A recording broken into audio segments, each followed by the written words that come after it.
WhatsApp नमस्कार मेरे प्यारे प्यारे दोस्तों को मेरा नमस्कार। आज आप जो वीडियो देखने जा रहे हैं इस वीडियो से वाकई आपको ये मान के चलिए एक क्वेश्चन ज़रूर मिलेगा, क्योंकि जब भी यूपी टीजीटी की का या केंद्रीय विद्यालय का या नवोदय विद्यालय का पेपर बनता है तो एनिमल किंगडम में वो सिमेंट्री, हार्ट चैम्बर क्या है, किसका कौन सा एक्सक्रीटरी ऑर्गन है, कौन सा सर्कुलेटरी ऑर्गन है, कौन सा रेस्पिरेटरी ऑर्गन है, ये ज़रूर पूछा जाता है। एटलीस्ट एक क्वेश्चन तो आपको यहाँ से मिलना ही मिलना है, ठीक है। तो उसी को हमने यहाँ पर कवर किया है। ज़रा ध्यान से सुनना बेटा। और क्योंकि ये हमारी बैच की क्लास है तो ये हमारे 61 नंबर की क्लास है, जो हमारा एलटी ग्रेड का बैच चल रहा था उसी की। ध्यान दीजिएगा। कह रहे हैं कि सिमेट्री सबसे ज़्यादा पूछा जाने वाली बात यह है कि वो बार बार पूछेंगे आपसे कि रेडियल सिमेट्री में कौन कौन से फाइलम आते हैं। देखो बेटा एक चीज़ समझ लो, या तो फाइलम पूछेगा या एनिमल पूछेगा। ऑप्शन में या तो पर्टिकुलर, जैसे जैसे टेनोफोरा लिखा है, टेनोफोर्स हैं तो टेनोफोर्स में सीधे सीधे टेनोफोर्स ना लिख के कॉम्ब, भैया टी के आगे सी है तो इसमें सी साइलेंट होता है, तो इसलिए इसको स्टीनोफोरा ना बोलना, टेनोफोरा बोला जाता है, टेनोफोरा।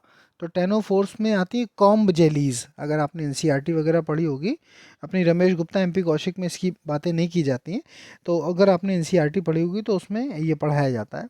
तो जो टेनोफोर्स हैं वो कॉम्ब जेलीज जिनको कह सकते हैं वो हो गई, या इकाइनोडर्मेटा के एडल्ट्स हैं, या सीलेंट्रेट हैं। इनमें रेडियल सिमेट्री पाई जाती है। कौन सी सिमेट्री पाई जाती है? रेडियल सिमेट्री पाई जाती है। ठीक, ध्यान दीजिएगा। जब भी बाइलेटरल की बात पूछी जाएगी तो एनीलिड्स, आर्थ्रोपोड्स। और एक गजब की बात यह है कि इकाइनोडर्मेटा दोनों जगह, यहाँ पर भी यहाँ पर भी, जो पापा रहेंगे वो रेडियल रहेंगे और जो बउआ रहेगा वो बाइलेटरल में रहेगा।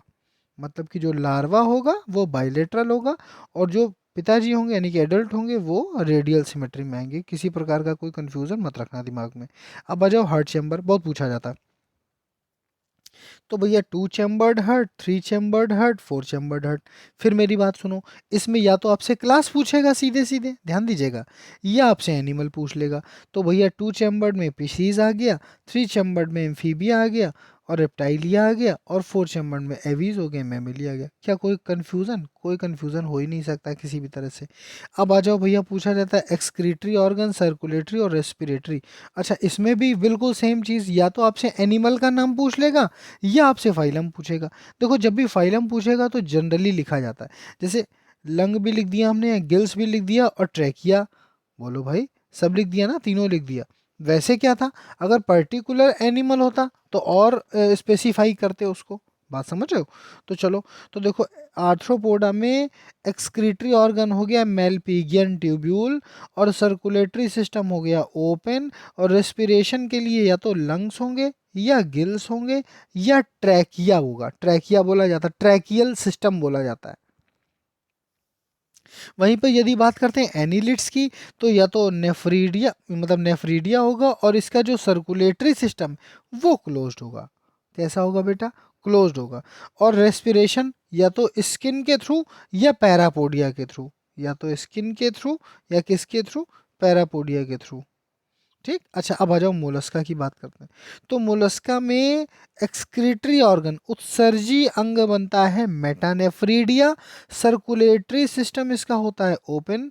भैया मोलस्का से बहुत सारी दवाइयाँ बनती हैं, ठीक है, इसके मतलब ब्लड से, मोलस्कन्स के ब्लड से, खास तौर से जितनी भी सेक्स रिलेटेड डिजीजेज होती हैं उनकी दवाइयाँ बनती हैं, क्योंकि इनके खून में पाया जाता है कॉपर।